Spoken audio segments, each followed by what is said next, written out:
अस्सलामुअलैकुम नाजरीन, आप देख रहे हैं सूबाई रंग न्यूज़ और इंटरटेनमेंट चैनल और मैं हूं मोमना शहबाज। सबसे पहले नजर डालते हैं आज की अहम खबरों पर। बैटिंग चली न बॉलिंग, पहला टी20 न्यूजीलैंड के नाम। न्यूजीलैंड ने पाकिस्तान को पहले टी20 में 9 विकेटों से शिकस्त दे दी। 92 रन का हदफ सिर्फ एक विकेट के नुकसान पर 11वें ओवर में हासिल किया।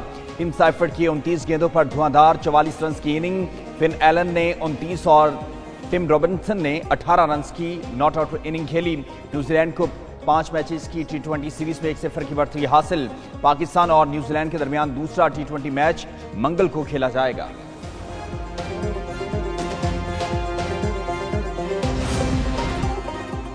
टीम बदली, कप्तान बदला मगर टीम की कारकर्दगी न बदली। न्यूजीलैंड के खिलाफ कौमी टीम की नौजवान बैटिंग लाइन रेत की दीवार साबित हुई। पाकिस्तान के 8 खिलाड़ी डबल फिगर्स में भी दाखिल न हो सके। खुशदिल शाह 32 रन बनाकर टॉप स्कोरर रहे।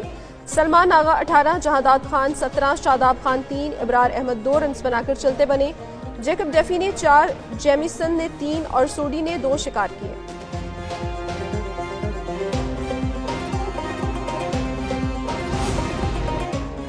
पूरी कौम इंसानी स्मगलिंग के खिलाफ कार्रवाई में इदारों के साथ खड़ी है। वज़ीर-ए-आज़म शहबाज शरीफ कहते हैं, इंसानी स्मगलिंग में मुलव्विस अनासर की वजह से पाकिस्तान की दुनिया में बदनामी हुई।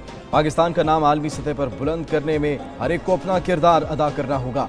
मुतल्लिक़ इदारे ऐसे ही अपनी आला कारकर्दगी का सिलसिला जारी रखें। वज़ीर-ए-आज़म ने अच्छी कारकर्दगी का मुजाहरा करने वाले अफसरान को 10-10 लाख रुपए इनाम और शील्ड्स दी।